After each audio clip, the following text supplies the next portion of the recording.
Exploring Philemon chapter 1, Hebrews chapter 1 and 2, Faith, Christ's Supremacy, and Forgiveness with Minister Chiffon. Welcome to tonight's Bible study.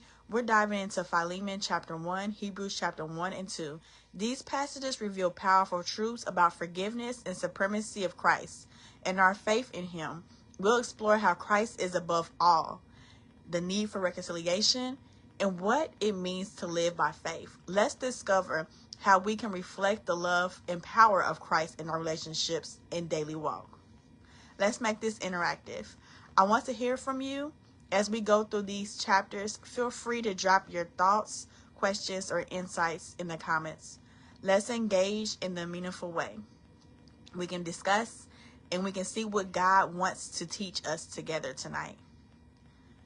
I'm going to start with reading Philemon chapter 1. Paul, a prisoner of Jesus Christ, and Timothy, our brother, unto Philemon, our dearly beloved and fellow laborer, and to our beloved Apphia and Archippus, our fellow soldiers, and to the church in thy house, grace to you and peace from God our Father and the Lord Jesus Christ. I thank my God, making mention of thee always in my prayers, hearing of thy love and faith, which thou hast toward the Lord Jesus, and toward all saints, that the communication of thy faith may become effectual, by the acknowledging of every good thing which is in you in Christ Jesus. For we have great joy and consolation in thy love, because the bowels of the saints are refreshed by thee, brother.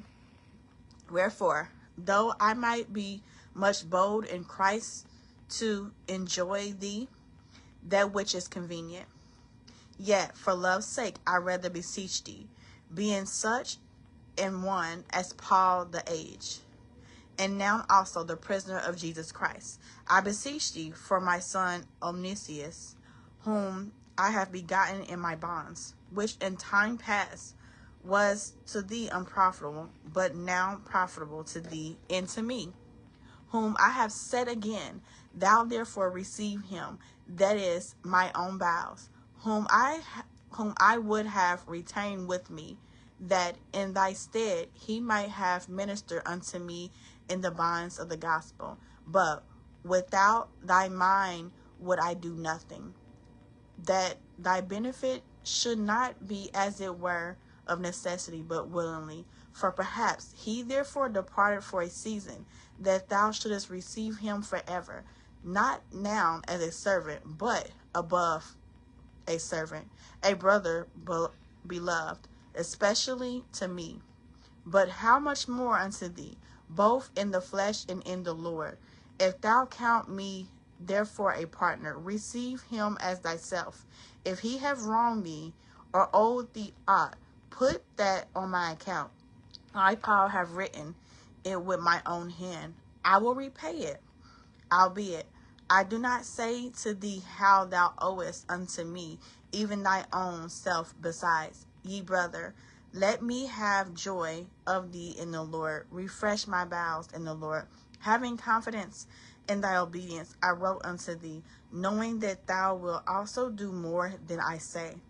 But withal, prepare me also for lodging. For I trust that through your prayers I shall be given unto you. There salute thee, Epaphras, my fellow prisoner in Christ Jesus, Marcus, Artemis, Demas, Lucas, my fellow laborers. The grace of our Lord Jesus Christ be with your spirit. Amen. This chapter, Philemon chapter 1, the only chapter, is powerful. It's about reconciliation and forgiveness. Paul urges Philemon to forgive Onesimus, to receive him back as their brother in Christ. This letter challenges us to extend grace and reconcile to others, with others, and to himself.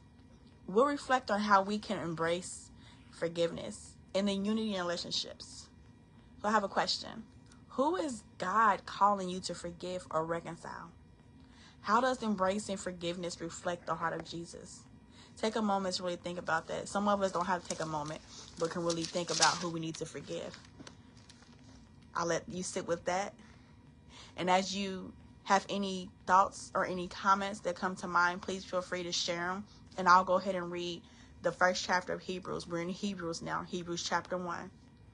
It says, God who at sundry times in diverse manners speak in times past unto the fathers by the prophets, hath in these last days spoken unto us by his Son, whom he hath appointed heir of all things, by whom also he made the worlds, who being the brightness of his glory, in the express image of his person, and upholding all things by the word of his power, when he had by himself purged our sins, sat down on the right hand of the majesty on high, being made so much better than the angels, as he hath by inheritance obtained a more excellent name than they.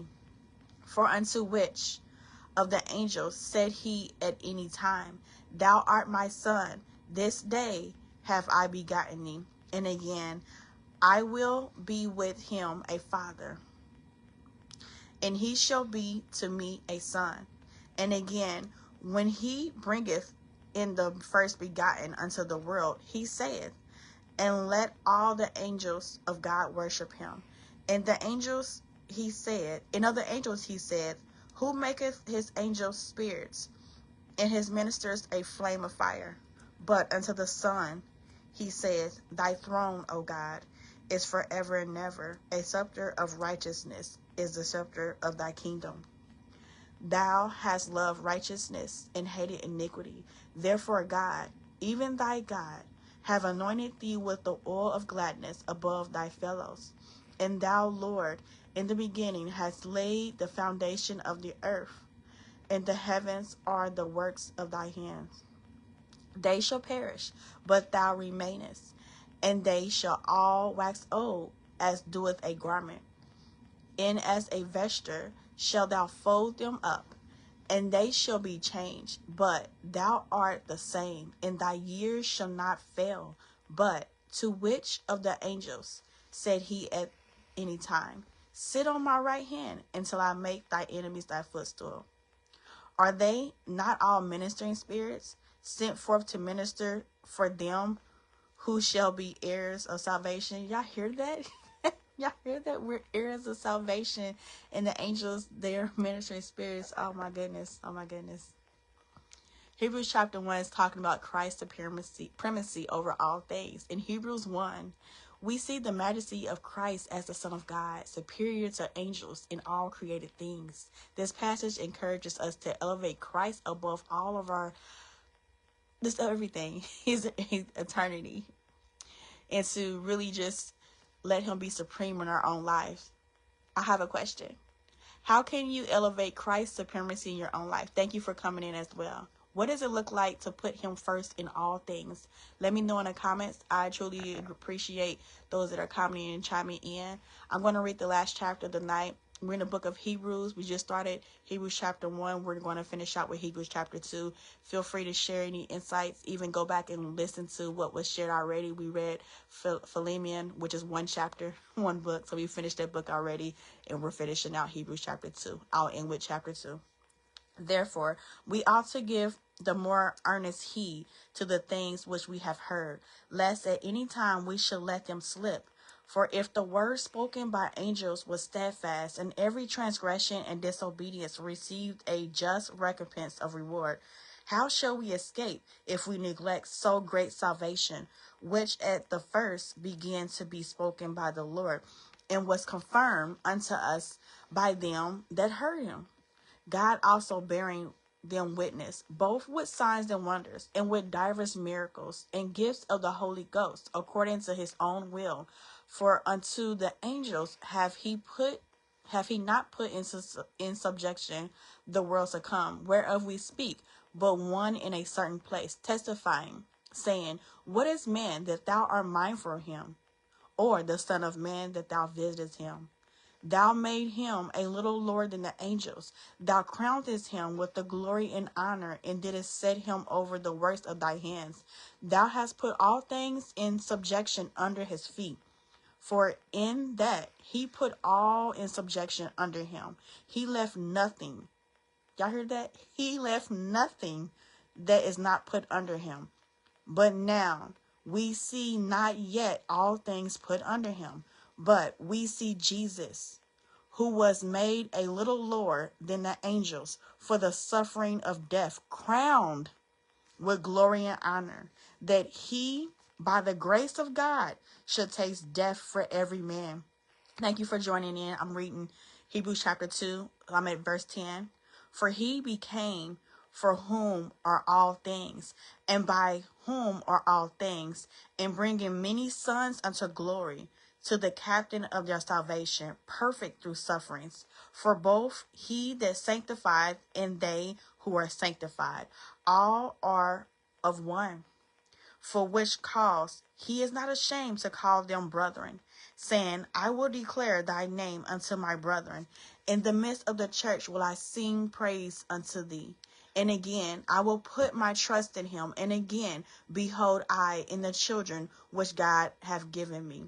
Forasmuch then as the children are partakers of flesh and blood, he also himself wise took part in the same, that through death he might destroy him that had the power of death, that is the devil, and delivered them who through fear of death were all their lifetime subject to bondage.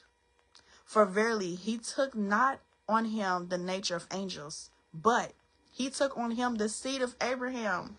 Wherefore in all things it behooved him to be made like unto his brethren, that he might be merciful and faithful high priest in things pertaining to God, and to make reconciliation for the sins of the people. I gotta praise God.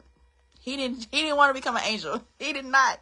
He wanted to become like us, to take on our sins, to make reconciliation between God and us. I'm going to read 17 again. Wherefore, in all things, it behooved him to be made like unto his brethren, that he might be merciful and faithful high priest in things pertaining to God, to make reconciliation for the sins of the people. For in that he himself has suffered, being tempted, he was able to succor them that are tempted. Thank you, Father. Thank you for your marvelous plan. Ooh, Hebrews 2 reminds us that Jesus became like us in every way to understand our struggles and lead us to salvation. His compassion shown as a high priest shows that he deeply cares for our well-being. Let's reflect on how we can approach Jesus with confidence, knowing that he understands and intercedes for us. Just the fact